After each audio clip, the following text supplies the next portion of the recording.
This week's episode of the Ask the Masters podcast is being brought to you by the Watershape Society. Welcome into the show today. I get the pleasure to talk today with a good friend of mine, Alison Terry from Terry Design. Stay tuned to this very special broadcast. Hello and welcome to the Ask the Masters podcast. This podcast is dedicated to discussions about the design and construction of water shapes. The hosts of the show are all certified SWD masters who represent the leading builders and designers within the water shaping industry today. Okay, so welcome to the podcast today. My name is Dave Penton from Fluid Dynamics Pool and Spa out of Fullerton, California. And working in Southern California, I have the ability to work on some of the most amazing projects in the world and some of the most influential architects and designers, and I get the pleasure to talk today with a good friend of mine, Alison Terry from Terry Design. We've worked together for 10 years at least, maybe even longer. So Alison runs Terry Design, a landscape architecture firm based out of Orange County, but you'll work Orange County, Santa Barbara, LA, even a little bit in San Diego. So welcome to the show and introduce yourself. Okay, thanks, Dave. It's great to be here. Thank you for inviting me. So I am a landscape architect and I'm licensed in the state of California, and I've been doing residential design, custom residential design since 1998.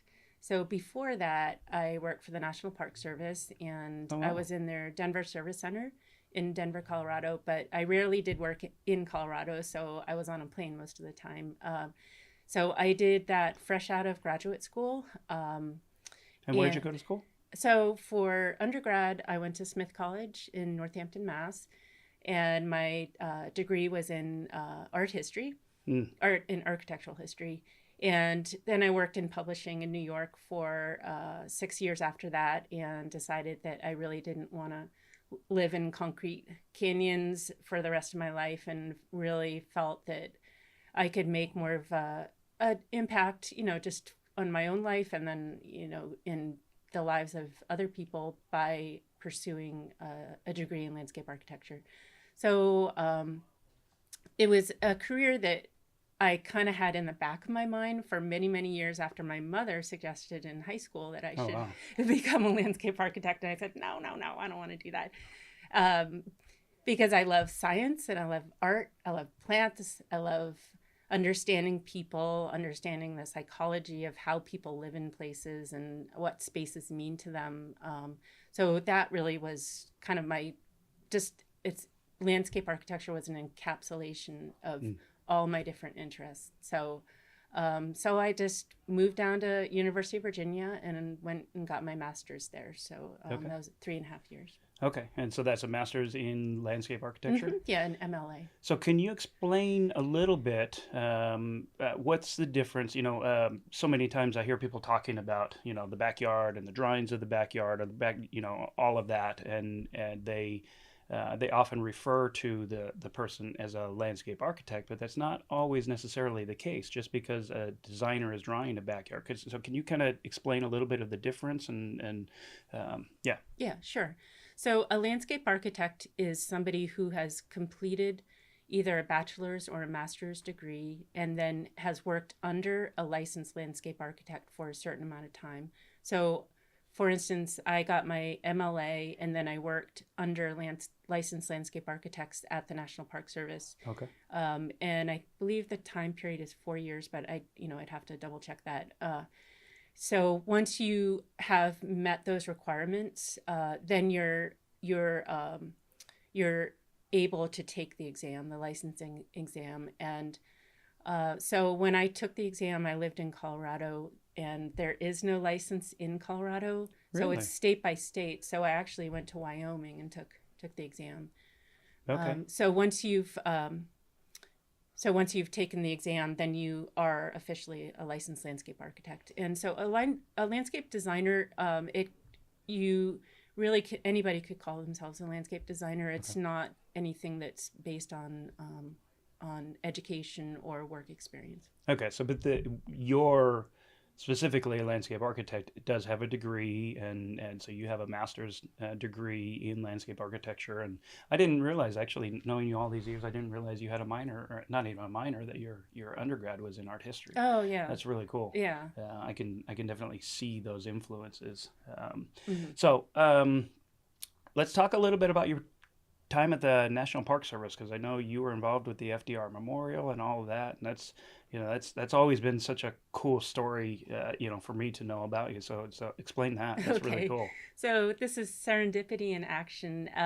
So when I was in school and getting my master's, I loved the work of Lawrence Halprin. So from day one, that was one of the landscape architects that I followed and that I really read a lot about. I went to the library and got out his sketchbooks, and so I really learned about his process, and then I learned about his skills. So he was able to engage with the public. He was able to work with his wife, who was a choreographer and dancer, and really kind of start a new. And he invented a new process, which is choreographing a person's motion through a site. Oh, wow. Yeah. So,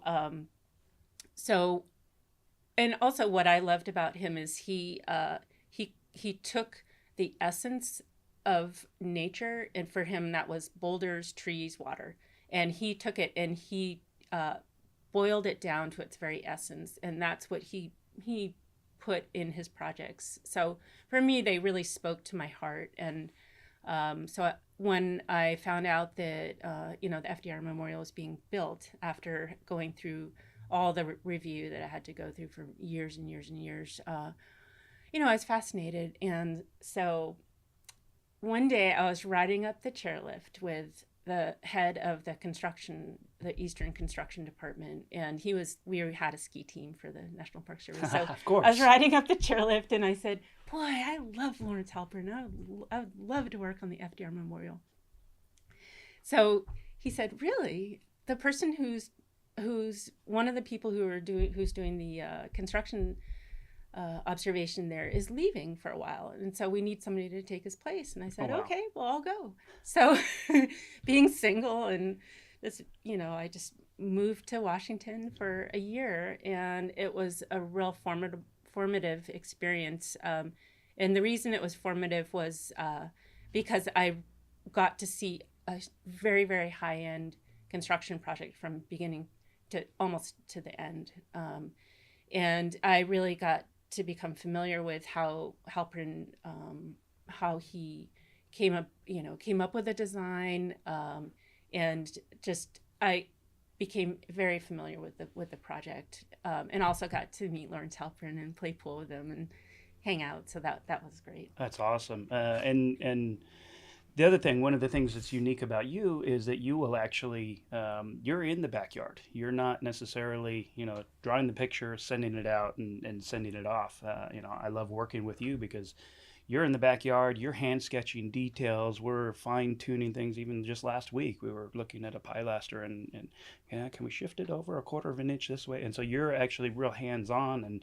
And one of the things that I've loved about working with you, is that you actually understand construction documents, and you understand kind of the nuts and bolts behind it, and that's not all architects that I get plans from have they really thought through how does this get built. Mm-hmm. So I imagine kind of the FDR Memorial, that early exposure to all of the, it's not just about the pretty picture, it's about all of the underpinnings and making it work.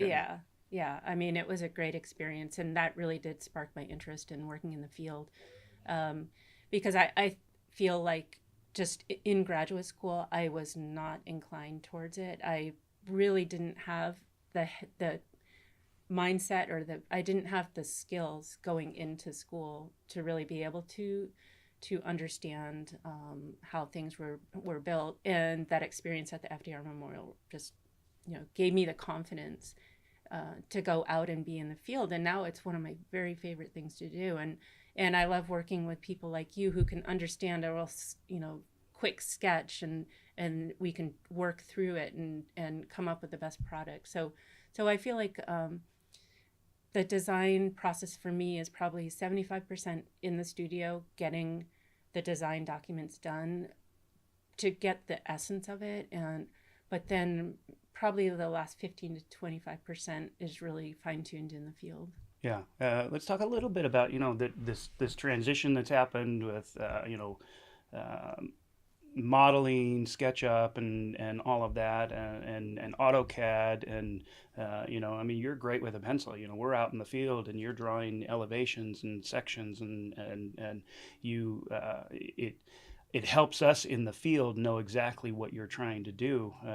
Can you kind of talk to drawing and how important that is to the design process and your process, your creative process at the beginning as well? Oh, okay. So, well, just to talk about sketching as an art, and sketching as a method of communication. I mean, I think it's extremely important for somebody as an architect or landscape architect to be able to understand how to draw and communicate the things in section, elevation, sketching, axonometric. So that's, I feel, is a real necessary skill, because it's just an offshoot of being able to think in 3 dimensions. So when I'm drawing, I'm actually almost drawing it in my mind before it gets on the paper, and I do realize that's not something that everybody can do, and it's taken me years to be able to do that. But I actually now, instead of relying on my drafter to give me a section, give me an elevation, I actually will hand draw out everything in perspective to learn how do edges meet, how do the elevations work between different components. And I was exposed to a landscape architect while I was in school, Michael Ferguson, who actually was the master at doing that. And he said that's how he did all of his details, is he just drew them all out by hand. And, of course, we need things to scale, so that's where CAD can help. But I think just knowing that all your edges are going to come together and everything's going to fit in and work, and it's nice to be able to draw that out in pencil. Now, creatively, I've heard a lot of people talk about that. They can't design on a computer. That really just that the therapy, if you will, of putting a pencil on paper and really starting to, go through pages and pages and pages of concepts as you're kind of creating, the design, as you're developing the design in your own head. That the fact of putting pencil to paper really stimulates their creative process, like a computer doesn't necessarily. Exactly. Yeah. That's exactly true. And for me, I have to clear my mind of all the small things and all the things that I should be doing at the computer, and really be able to get on to the right brain and it's almost like a shifting of a gears. It's a change I can actually feel in my brain.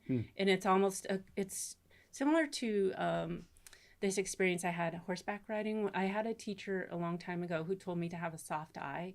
So she said, when you're riding around and you're trying to figure out how your horse is feeling and how you're sitting on your horse, have a soft eye. So it's basically going onto the right side of your brain, and you're really becoming in tune with the horse, and not focusing on these tiny little details, but you're looking at the forest instead of the trees. So that's almost what conceptual design is you're looking at that forest. And for me, what I want to do is I sit there and I think, I almost get into my head and I think, what is the best possible design for this client, for this site, and for me? What a design that I'll feel proud of, that speaks to me, that resonates. And so it does take many layers of trace. Yeah, I can attest to that. Yeah, I mean, it's and you look at it and you think, well, wouldn't you kind of know what works and what doesn't work? But why do you have to go through that whole process? But it's like this whole process that you just have to go through. And it's really hard to explain, and it's very fraught with emotions, because it's like, oh, I can't do it. And then you're like, no, I have it. And then you draw it and then you're like, no, it doesn't work. So you just go through, this whole gamut of emotions when you're doing it. But for me, I can't do that on a computer. It has to be by hand. Yeah. Yeah. It's almost like your stream of consciousness. Yeah. Sometimes I write that way, and I just write, and then I go back and read it, and it's like Yeah. a 700 word long sentence. And Yeah. I'm like, okay, I got to clean that up Yeah, and come back and refine it and everything. Yeah, I'm kind of the way that I talk to him. I'll have an idea, and then I'll think, okay, well, I need to draw an elevation, or I need to draw a section, or how does this look, from a distance, or how does it look from the front door or the back door? So my pages are just filled with not just stuff in plan, but envisioning it in the round, envisioning it in 3 dimensions. So explain a little bit. So then how do you meet with a client, you understand what they want, you understand the architecture of the building, kind of the design direction. Just explain just real briefly kind of what your design process is as you're going through, and how you eventually come back with your 3 or 4 concepts to the client, and that whole process, because it's fascinating to me, not being a designer. Yeah, and I think it's a process that is continually being updated and edited and refined, because I'm curious about how other people work too. I have talked to other landscape architects and asked them, do you provide different options for your client? And some people say, no, I'm the designer, I know what's best. I'm not going to give them options. And then I think I can see that viewpoint, but they're the people who are going to live there. And for me, very important part of design is the homeowner feeling ownership of that design. And I feel like if say somebody's designing your kitchen, if they don't understand what you like to cook or how you like to cook, it may not be as functional as if somebody got into the head of the homeowners and understood, what's their personality, how many people in the family, what do they like to do. Do they like enclosed spaces? Do they like wide open spaces? Do they like views? Do they like shiny surfaces, or do they like kind of rough tactile surfaces? So that's a whole process of the design, which is understanding the client. And so I feel like it kind of does a little bit of disservice for our industry for people to kind of impose their viewpoint on clients, and so I probably have a more collaborative approach than some other landscape architects. But so what I try to do is I take their feedback, hearing what their wishes are, their desires, learning how they live. Then I look at the site, I analyze it, I look at the neighborhood, I maybe do some research online on architectural styles, although that's my background in architectural history really helps a lot, because I do get asked to do minor little tweaks to houses, add a front porch or add an arbor or fix the window trims or suggest, like fenestration, you want to look at it like, is it balanced or is it supposed to be asymmetrical? You want to kind of look at all those architectural details, because those play a role in how the landscape design gets worked out. So once I have all those inputs, it kind of goes into this vortex in my mind, it gets whipped around, and little things get spit out. And some of them are full-fledged ideas, and some of them are just kind of maybe a passing thought, and that I can draw it down and see if it works spatially. And if it doesn't, it gets thrown out. So it's kind of like throw all the information down. This very busy time of kind of me throwing ideas down and then assessing them, so I can decide if I want to develop them more or not. And then I'll come up with maybe between 2 and 4 options. Okay. And then I hand draft them. And sometimes I'll have reference photos. Sometimes I'll do like a little sketch. Sometimes I'll have like material photos. So I kind of do it the opposite of some architects that I've seen before, where they take the reference photo as the starting point. So I take what I have in my brain as the starting point, and then I kind of pick reference photos to describe it. Yeah, to describe it. I mean, so it's for me, it's a much more kind of inward driven process. So then I meet with the clients and walk them through the different designs, and I go fairly quickly. So I'm looking for their gut reactions, because the gut reactions in most cases are going to be the most valid, and they're going to be the ones that stand the test of kind of all the introspection that happens after that. Yeah, so after I meet with the clients and we run through the different designs, a lot of times the clients, they want to combine options, and over time I've gotten to realize that really doesn't work as well as it might sound. Some things might be interchangeable, but for the most part, there's kind of like there's an overall feeling to each design, and so if you start taking it apart, then it's not something you can Chinese menu and, you know, I like this feature here and this feature here, right. and you know, then it looks all a little more disjointed. It's not a cohesive design. Right. Yeah, you said something earlier that really intrigued me, and I hadn't thought about it. You know, about psychology and that, and you mentioned that in passing, but really it almost sounds like your design process, you almost have to merge with the client and live the space through their eyes.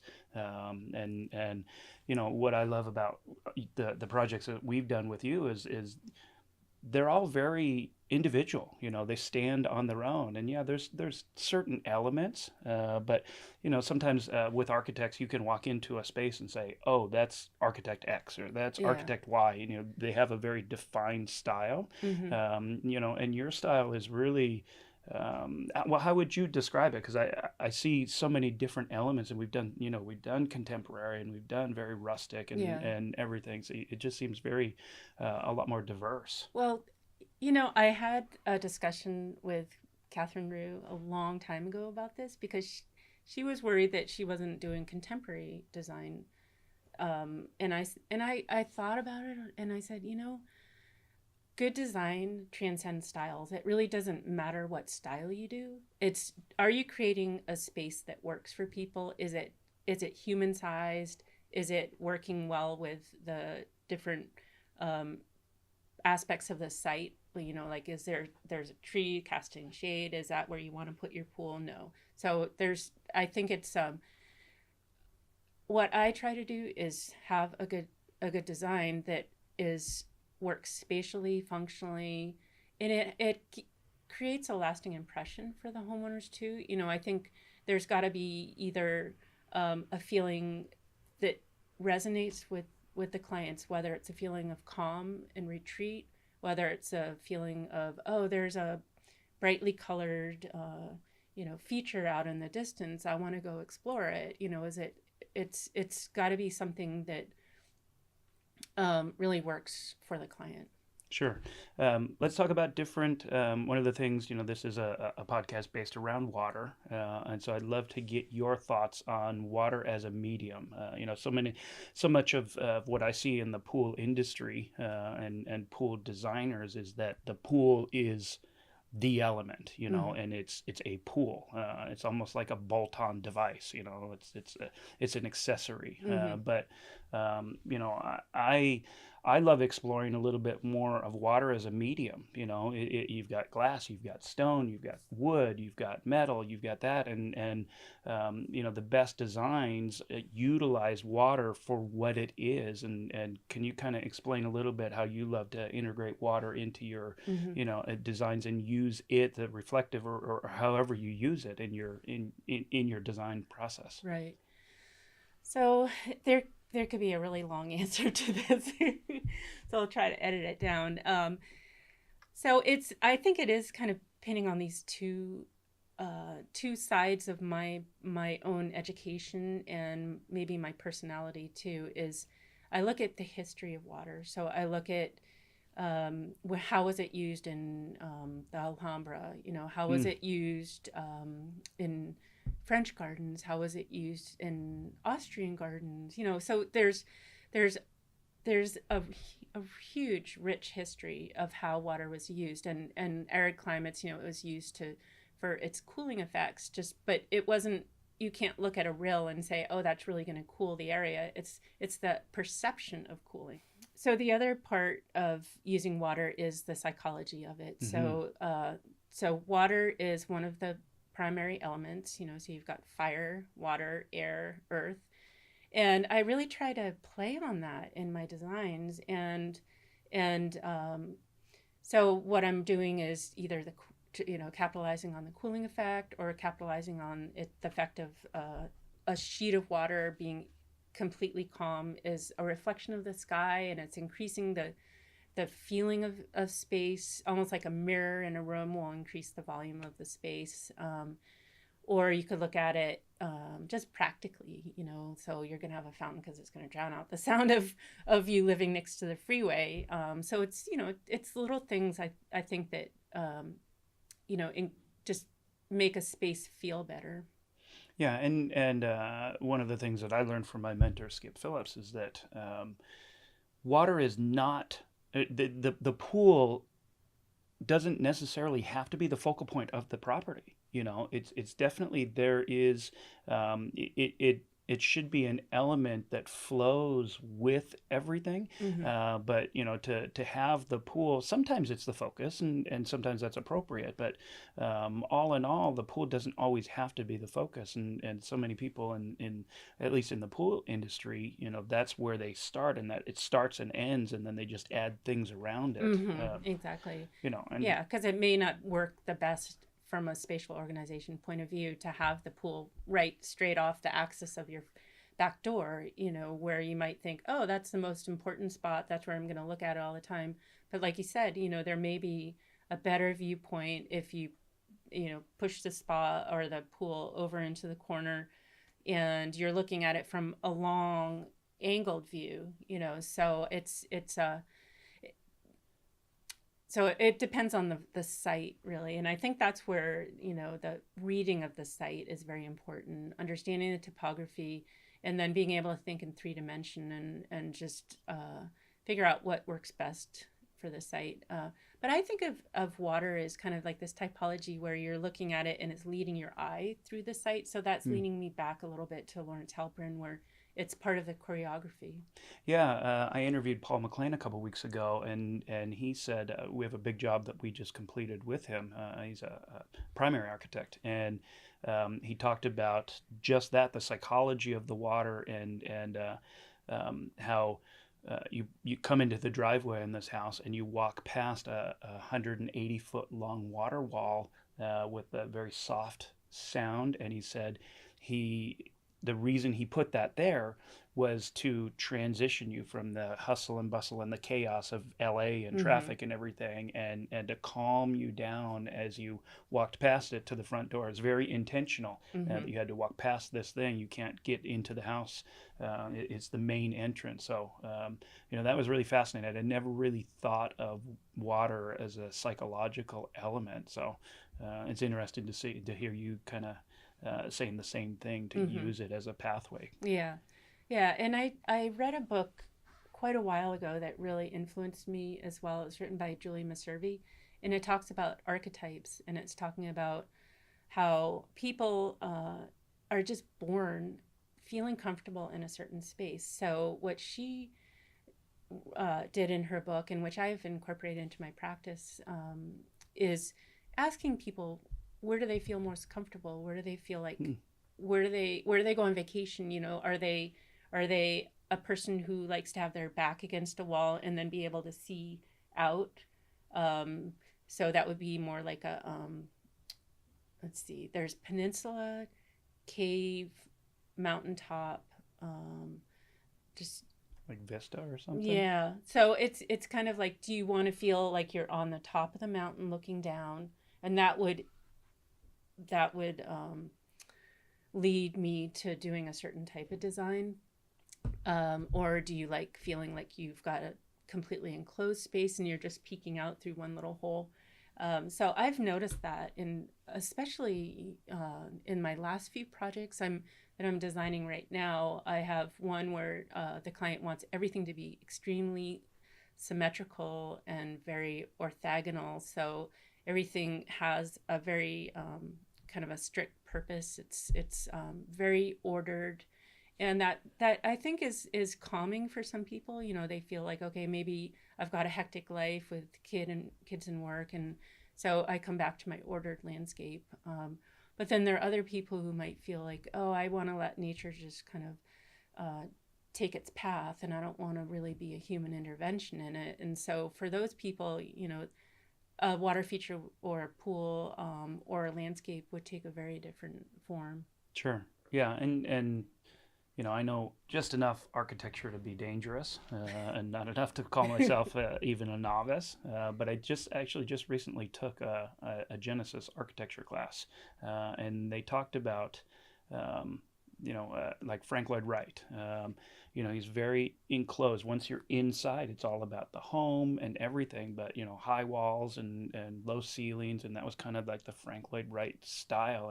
And from the street, you know, you don't really get a good vision into the house, but then you look at, like, you know, the international style and Bauhaus and all the glass spaces and no real partition, you know, no real segmenting of the space. And so very different, you know, ways of looking at space for different clients. So it's kind of the same concepts. You know, it's and again, it's designed, you know, throughout. The concepts are you know, they get integrated differently, right? But the overall psychology of design, that's fascinating to me, because I'd never, I think I said it earlier, I've never really thought about the psychology of design. Well, that's why I love working with building architects too, because then I can understand why they put walls in certain places. You know, what was their overriding design concept that they were going for? You know, what are the most important views? So things like that. So when I have worked with architects and walking through the buildings, and then they give me valuable insight into it. Sure. I want to shift gears a little bit, and kind of talk about, you know, a little bit about how you and I have worked together over the years, for the landscape architects and just the architects listening to the show. Can you kind of get into a little bit about how you and I work together, and kind of the benefit of bringing in, a water-based professional, anything? Because, you know, I know that if I'm able to come in early in the design process, it gives me more freedom to bring your vision to life. You know, a lot of times we're brought in too late, and the architect has a vision, and we're already to the point in construction where we can't fully realize that vision for the architect, and so we're having to cut corners. And so getting in really early, even before ground is broken on a lot of these, we can talk through some of that and figure out some of the issues and some of the underlying mechanics to make that work. Yeah, and it's more than just the mechanics. I have feel like I've grown with you, and we've taught each other so much that if I'm on a project and somebody else is selected as the pool contractor, I feel this sense that it's not going to be realized to the potential that it could be. And that's not just, you know, saying that I can't do the design without you, but I'm saying that you bring certain perspectives and certain technical knowledge to the drawing table so early on that it becomes a collaboration.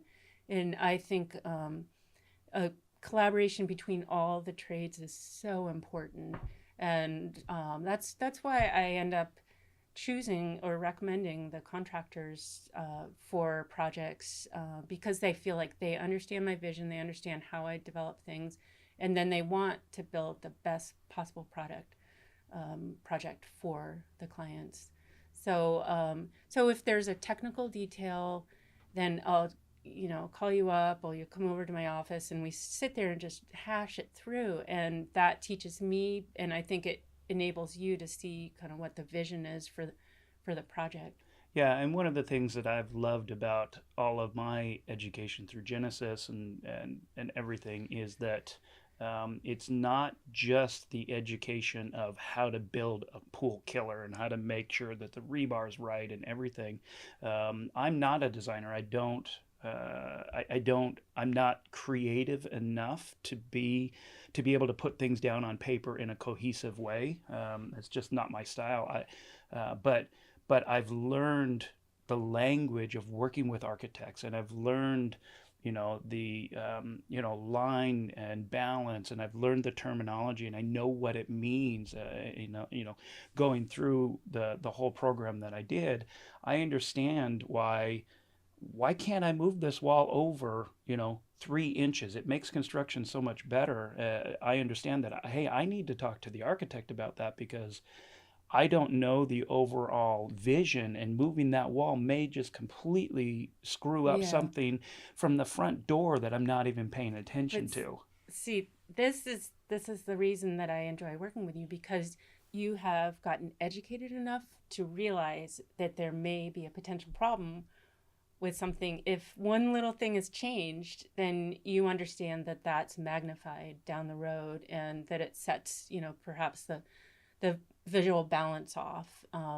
So rather than just plowing on forward and building something and not having it be correct, you come back and you ask. And so that, to me, that is just the most valuable thing. And so and you have the desire too to learn about it, and so there are a lot of people who just say, well, put it on a piece of paper and I'll build it.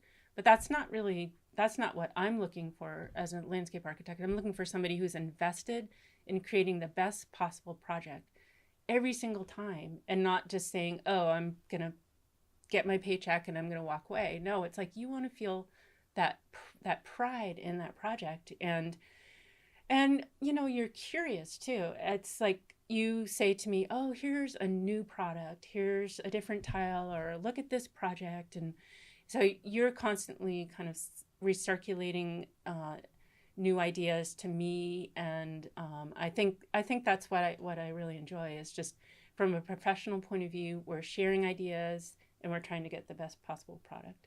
Yeah, and just kind of speaking to the pool contractors out there, and kind of, I want to just reiterate to that whole segment that uh, my vision doesn't necessarily always really matter on a job. It's I have not spent the countless hours that the designer, the architect, has spent birthing this design, and you're really emotionally invested in it, and it's very special to you, at least in working with you. It's your baby, Right. and you understand it, and I don't necessarily understand it, and But deferring that to you or deferring to the designer, I think, is a critical but part. what it shows is respect. It's really, that's, I think that's kind of the cornerstone of it, is that I have respect for your skills and your knowledge, and then you have respect for what I'm bringing to the table. So that's, I think, creates the best possible working relationship. And the better the working relationship, the better the product's going to be, and the happier the client's going to be. And so Yeah, and so I like that, because it's so many times I hear contractors, oh, the architect's gonna be here today and mess yeah. everything up, and just reframing that a little bit, and I feel like as contractors, if we can reframe our focus and allow you the freedom to speak into it, not only does it make me a better contractor, it makes the project better for the client at Yeah. the end of the day. And then it also instills trust between, design professional and myself, Yeah. and you're more likely to refer me out on another job. So Exactly. Yeah. it's not all, I mean, the benefits are all the Right. way around. It's not self-serving at all. And I learned that actually at the FDR Memorial. Hmm. So, because my job was to walk around, count up all the different people in each trade, look at the work that was being done, and then make notes and, look for deficiencies or problems, be there if somebody had a question. And we're talking, 80 to 100 people on a job site, a very complex job site. So I actually got to know the foreman. I got to know the workers. I walked around and I felt like each voice mattered. And I didn't look down on somebody because they were a laborer. They're part the machine. Everybody's a cog in the machine, and maybe my part is in an office, or I don't have to wear steel-toed boots, all the time, but I feel like everybody is an integral part of it, from the person delivering materials to the person hauling those sacks of concrete to the person who's signing the checks. So I do think maybe I have a little bit of a different background and a different viewpoint on everybody's role. But when I go onto a construction site, I want to show my appreciation for what everybody is doing. And I don't want to feel like I'm going out there and I'm in a confrontational atmosphere, because that's counterproductive to the quality of the product. Sure. Yeah. And at the end of the day, that respect trickles down, and when you're respecting the guy digging the ditch, digging the trench, whatever, they feel that, and they're going to want to pull for you as well. They're going to, this is, she's happy with me. Yeah. And so they're not feeling like they're on pins and needles. Mm-hmm. And it's just all the way through, just that respect, mutual, we're all human beings. Mm-hmm. we all have to eat and sleep and everything. So I love that. I love that approach. Yeah. I mean, I've gone through my instances of having people who did not meet up to that, and it's been glaring to me how black and white it is. If you're on a job site where people want to do a good job and are respectful of the people who put the work in at the desk to develop the drawings, it makes it such a better product. Well, thanks so much for joining us today. It's I'll probably talk to you in an hour. I know. After we're done here. I feel like we could go on and on. Yeah, exactly. So where can people find you and Instagram? I should ask Rob that, shouldn't I? Yeah, really. So they can find me. Let's see. Well, we have a website, but the website is about 5 years old, so it's still beautiful though. Yeah. Good design transcends time. You said that earlier. Yeah, that's true. So our website, and just find me driving around town. Yeah. Or at the grocery store. So Alison, Terry Design, thanks for joining us today. Really enjoyed this conversation. Good, me too. Thank you. Yep. Thanks for listening to the Ask the Masters podcast, and don't forget to check out our Facebook page each week on Tuesdays for new episodes of the show. I also want to encourage you to stop by the Ask the Masters Facebook page and invite other like-minded individuals to join us there as well. Feel free to jump into the conversations and even post your own questions. We want to create a community which fosters learning and discovery for the betterment of us all. You can also subscribe to the podcast on iTunes, Google Play, and Spotify. Please be sure to subscribe and feel free to share.